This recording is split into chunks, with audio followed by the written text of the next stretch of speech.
है आपका। मैं हूं आपके साथ ऋतु ज्ञानवानी। सबसे पहले बात गुना की टेस्ट फ्लाइट के दौरान एयरक्राफ्ट क्रैश हुआ है। बता दें एयर स्ट्रिप एरिया में क्रैश होना बताया जा रहा है। एयरक्राफ्ट इंजन फेल होने के कारण यह हादसा हो गया।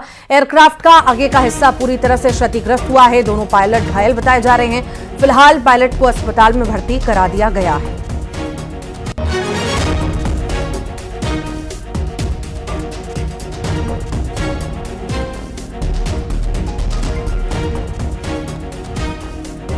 तो इंजन फेल होने के कारण यह हादसा होना बताया जा रहा है। एयरक्राफ्ट क्रैश हुआ है, क्षतिग्रस्त हो गया है। आगे का हिस्सा ही तस्वीर भी आप देख रहे हैं। जो दो पायलट उसमें सवार थे वो घायल बताए जा रहे हैं। उनका इलाज अभी जारी है, अस्पताल में भर्ती करा दिया गया है।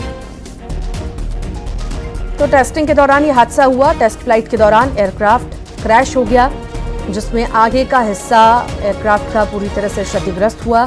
दो पायलट हैं वो भी घायल बताए जा रहे हैं। उनका इलाज जारी है।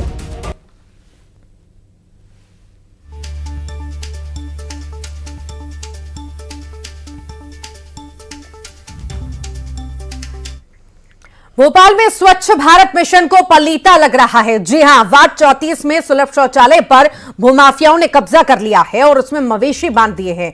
मंत्रालय से 1 किलोमीटर की दूरी पर पब्लिक टॉयलेट का यह हाल सच्चाई को बता रहा है। आरोप है कि वार्ड पार्षद की शय पर भूमाफिया ने सुलभ शौचालय पर कब्जा जमाया हुआ है।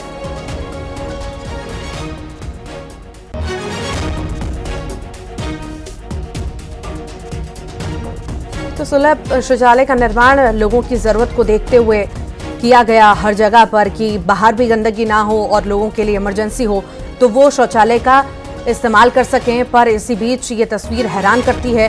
कहीं ना कहीं मवेशी अंदर सुलभ शौचालय में बांध रखे हैं।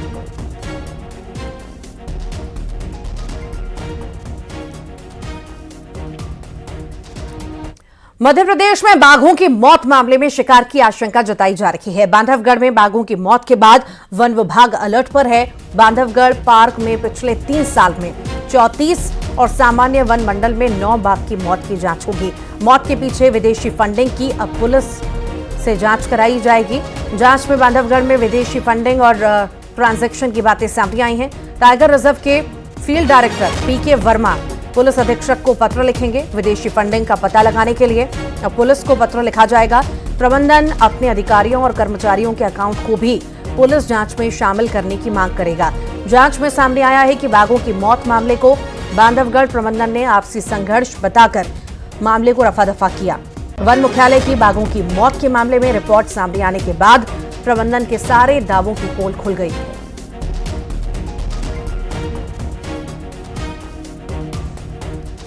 यही कि जो समाचार पत्रों में इस तरह से बताया अंतर्राष्ट्रीय कोई गिरोह सक्रिय और अंतर्राष्ट्रीय ट्रांजैक्शन हुआ है इस जिले में, इसके लिए जो ऐसे तथ्य उठाया गया, जबकि ऐसी जांच रिपोर्ट में कहीं से कोई तक ऐसी कहीं बात नहीं आई है। फिर भी यदि ऐसी कोई बात समाचार पत्रों में आई है तो हम इसके लिए पुष्टि करना चाहते हैं कि ऐसा कहीं ट्रांजैक्शन पुलिस की जानकारी में है क्या कहीं पर, क्योंकि हमारी जानकारी में तो। छिंदवाड़ा के अमरवाड़ा में सरकारी भत्ते के आवंटन को लेकर हुए विवाद में 2 महिला पार्षदों ने सीएमओ को दौड़ा लिया है। बता दें सीएमओ अपने कार्यालय भागे और पालिका का गेट बंद कराया गया। इसके बाद दोनों पार्षद धरने पर बैठ गए और आयोजित कार्यक्रम में जाने को तैयार नहीं हुए। बाद में सांसद विवेक बंटी साहू ने मोर्चा संभाला, दोनों पार्षदों को शांत करवाया। पार्षदों की शिकायत थी कि उनकी सरकारी कार्यक्रम में आमंत्रित नहीं किया जाता, जबकि पूरा आयोजन उनके वार्ड में ही हो रहा था।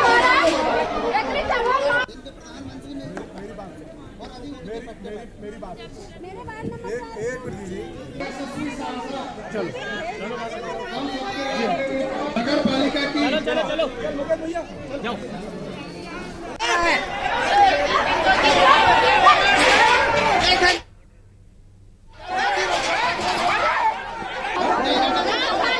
भिंड का जिक्र करेंगे। सब्जी मंडी में महिला का हाई वोल्टेज ड्रामा देखने को मिला है। बीच बाजार ठेले से सब्जी फेंकने लगी महिला की हरकत से व्यापारियों में दहशत है। पुलिस महिला को थाने लेकर पहुंची। कोतवाली थाना क्षेत्र का ये मामला बताया जा रहा है। ये तस्वीर आपके सामने, जहां पर महिला ठेले से सारी सब्जियां फेंकने लगी। आखिर किस बात को लेकर विवाद या गुस्सा हो गई, महिला क्यों ऐसा किया, ये जांच का विषय है। पर कहीं ना कहीं व्यापारी गुस्सा भी वहां के हो गए हैं कि इस तरह से महिला क्यों आखिर सब्जियां फेंक रही है।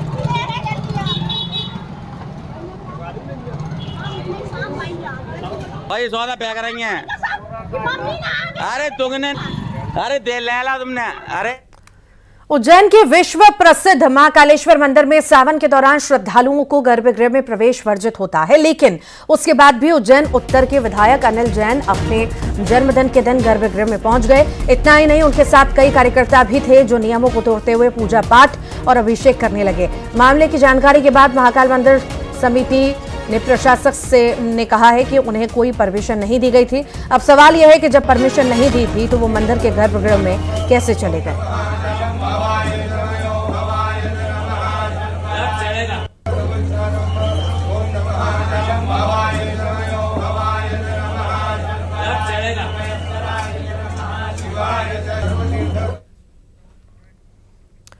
और दिल्ली में एमपी कांग्रेस की बैठक होने जा रही है। 13 अगस्त को कांग्रेस अध्यक्ष खड़गे ये बैठक लेंगे। बता दें, प्रदेश अध्यक्ष जीतू पटवारी, प्रदेश प्रभारी भंवर जितेंद्र सिंह के साथ ही बैठक होगी। बैठक में राहुल गांधी भी मौजूद रहेंगे।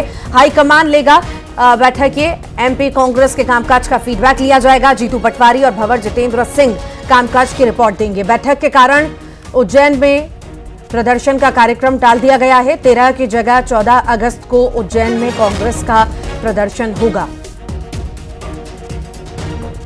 तो कांग्रेस की बैठक बहुत ज्यादा महत्वपूर्ण कही जा सकती है। बता दें आपको, दिल्ली में ये बैठक बुलाई गई है। खड़गे साहब ये बैठक लेंगे और इसमें राहुल गांधी की उपस्थिति रहेगी। साथ ही साथ मध्य प्रदेश से जीतू पटवारी पहुंचेंगे इस बैठक में शामिल होने के लिए, साथ ही साथ फीडबैक देने के लिए कि आखिर कामकाज कैसा चल रहा है, क्या क्या काम चल रहा है, कैसी रणनीतियों के तहत आगे बढ़ रहे हैं। ज्यादा जानकारी लेंगे। सहयोगी शैलेंद्र चौहान हमारे साथ जुड़ गए हैं। शैलेंद्र, दिल्ली में बैठक कांग्रेस की, जीतू पटवारी पहुंचेंगे, कितनी खास ये बैठक, चूंकि राहुल गांधी खड़गे खुद ये बैठक ले रहे हैं? देखिए, बिल्कुल कांग्रेस की एक बड़ी बैठक होने वाली। इसमें सभी राज्यों के जो प्रदेश अध्यक्ष है और प्रदेश प्रभारी और महासचिव सभी को बुलाया गया। सबसे बड़ी बात है, मध्य प्रदेश से जो बैठक होगी उसमें प्रदेश अध्यक्ष जीतू पटवारी और जितेंद्र भवन सिंह जो प्रदेश प्रभारी है, दोनों मौजूद रहेंगे। और इन्होंने अपने कामकाज को लेकर जो पिछले दिनों लगातार कांग्रेस आंदोलन करी है उसकी रिपोर्ट भी तैयार कर ली है। 13 अगस्त की महत्वपूर्ण बैठक है, उसमें राहुल गांधी खुद बैठक में मौजूद रहेंगे। उसके अलावा राष्ट्रीय अध्यक्ष मल्लिकार्जुन खड़गे रहेंगे और जो तमाम जो दिल्ली के बड़े नेता हैं कांग्रेस के, तो कहीं ना कहीं जो अब मैदान पर रणनीति को लेकर बात होगी राहुल गांधी इस बैठक में कि किस तरीके से राज्यों में ज्यादा से ज्यादा जनता के बीच, अगर विपक्ष में तो किस तरह प्रदर्शन करना है, किस तरह जनता के बीच जाना है, अपनी बात रखना है। तो एक बड़ी रणनीति के तहत यह बैठक 13 अगस्त को होने जा रही है और इसके लिए सारी तैयारी मध्य प्रदेश के भी प्रमुख दोनों नेताओं को बुलाया गया है। और इसी कारण जो कांग्रेस का 13 जो बड़ा प्रदर्शन होने वाला था उसको टाल दिया गया। अब यह प्रदर्शन 16 अगस्त को होगा उज्जैन में। और पिछले 2 सप्ताह से लगातार कांग्रेस हर जिलों में एक बड़ा आंदोलन कर रही, प्रदर्शन कर रही, उसकी रिपोर्ट भी देगी कि वहां पर कितने लोग जुटे, किस तरीके का आयोजन हुआ और पब्लिक का कितना साथ मिला। तो यह बैठक बहुत ही महत्वपूर्ण होने वाली। इसमें आने वाले जो चुनावी रणनीति के अलावा मध्य प्रदेश में 2 उपचुनाव होना है, जो विजयपुर और बुधनी, इसको लेकर भी कहीं ना कहीं बात हो सकती है कि यहां पर प्रत्याशी कौन हो। इसके साथ ही अब ज्यादा से ज्यादा लोगों के बीच जाना, ज्यादा से ज्यादा आंदोलन, इन सारी बातों की रणनीति बनाई जाएगी। तो ये 13 अगस्त की महत्वपूर्ण बैठक है जिसको लेकर सारी तैयारी हो चुकी है और सभी प्रमुख नेता इसमें शामिल होंगे। ठीक, बहुत बहुत शुक्रिया शैलेंद्र। मुरैना का जिक्र करेंगे। 24 से अधिक कच्चे मकान गिरे हैं। रुक रुक कर हो रही बारिश के चलते हालात बिगड़ गए। बता दें, कई परिवारों ने सड़क पर शरण ली है। सूचना के बाद पुलिस प्रशासन मौके पर पहुंची। गांव में 150 से अधिक कच्चे मकान। गुलपुरा का नाथ सपेरा गांव का ये मामला है। फिलहाल जांच पड़ताल जारी है। बता दें आपको कि लगातार बारिश हो रही है। 24 से अधिक कच्चे मकान यहां पर गिरे हैं। रुक रुक कर लगातार बारिश होने की वजह से हालात लगातार बिगड़ते जा रहे हैं। कई परिवारों ने सड़क पर अब शरण ले ली है। पुलिस प्रशासन मौके पर मौजूद है। गांव में 150 से अधिक कच्चे मकान हैं और इस पर निगरानी बनाए हुए हैं। गुलपुरा का नाथ सपेरा गांव का ये मामला बताया जा रहा है। तस्वीर भी आप देख रहे हैं। देखिए किस तरह से पानी पूरा भर चुका है।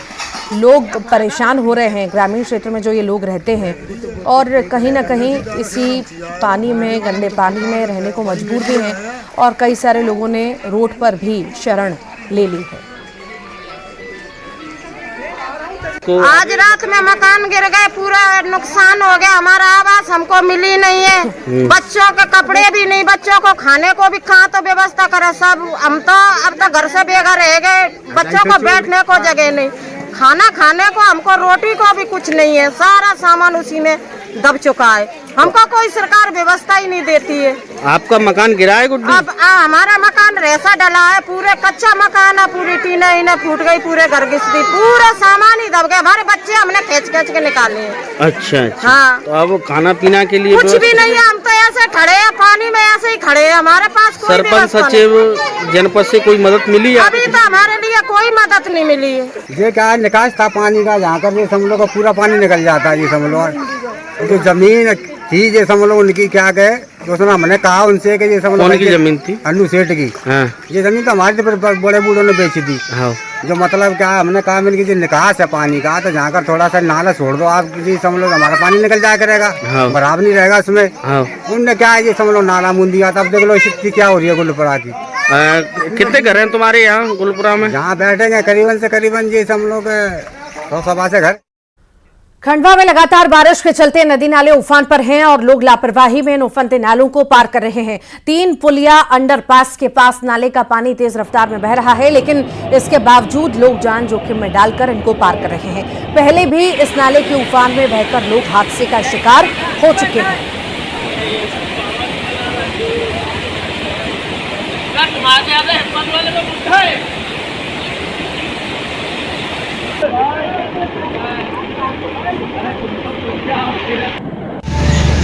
तो खंडवा की तस्वीरें आप देख रहे हैं किस तरह से नदी नाले उफान पर हैं और लोग जान जोखिम में डाल करके इन्हें पार कर रहे हैं। पहले भी कई हादसे इसी वजह से हो चुके हैं, क्योंकि ऐसी स्थिति हमेशा ही बनती है। पर यहाँ पर लोग भी मानने को तैयार नहीं, उनकी भी मजबूरी है, काम पर जाना है और काम करना है। ये तस्वीरें खंडवा की इस वक्त आप देख रहे हैं।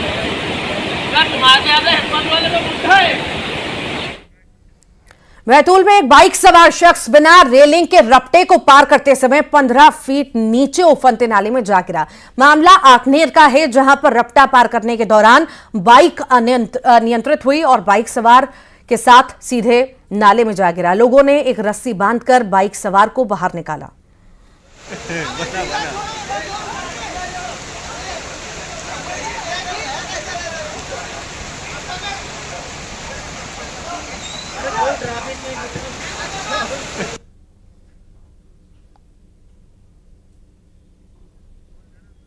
तो रपटा पार करते समय यह हादसा हो गया। युवक बाइक के साथ ही गिर गया और कड़ी मशक्कत के बाद रस्सी के सहारे युवक को भी निकाला गया और बाइक को भी। ये तस्वीर आप देख रहे हैं आफत की बारिश की।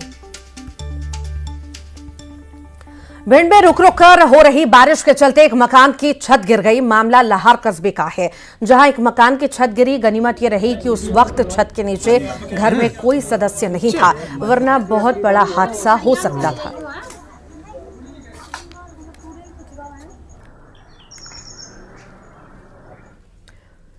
श्योपुर में हो रही झमाझम बारिश के चलते कई घरों में बारिश का पानी घुस चुका है। विजयपुर के बिचपुरी गांव में कई घरों में बारिश का पानी घुसने की सूचना के बाद मौके पर पहुंचे एसडीएम ने पानी निकासी के लिए जेसीबी से नाला खुदवाया।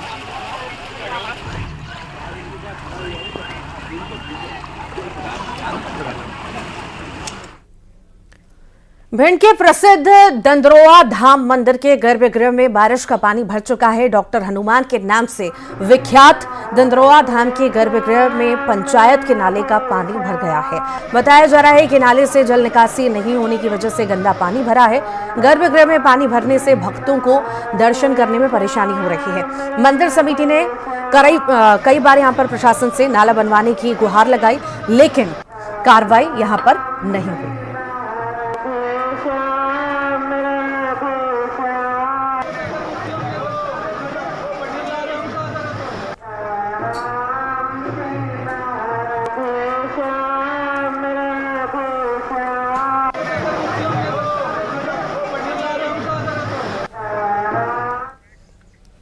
बड़वानी में सरदार सरोवर बांध का गेट खोल दिया गया है। आज सुबह बांध के 9 गेटों को खोला गया। दरअसल सरदार सरोवर बांध का जलस्तर तेजी से बढ़ रहा है।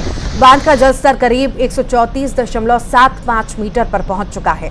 अभी बांध 87% भर चुका है, जो कि उसके अधिकतम स्तर से केवल 4 मीटर खाली है, जो कि कभी भी भर सकता है। बांध में अधिकतम 138.68 मीटर तक भरा जा सकता है। बांध के 9 गेटों से करीब 1.50 लाख क्यूसेक पानी नर्मदा नदी में छोड़ा गया। प्रशासन ने पूर्व तैयारी के तहत निचले इलाकों में अलर्ट जारी किया। बांध में स्टैच्यू ऑफ यूनिटी का शानदार नजारा देखने को मिल रहा है।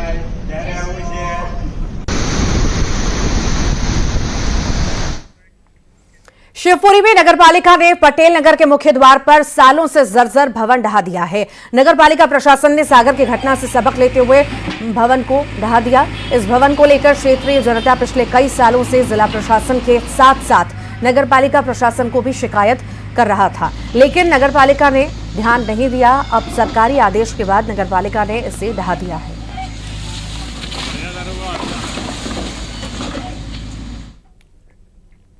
सीएम डॉक्टर मोहन यादव और उनका परिवार ओंकारेश्वर पहुंचा। सीएम ने परिवार के साथ भगवान भोलेनाथ के दर्शन किए, साथ ही ज्योतिर्लिंग के महत्व को भी समझा।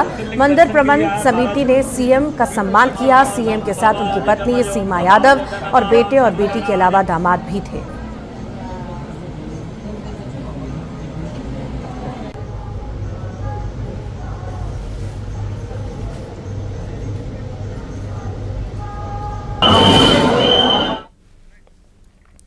और आइए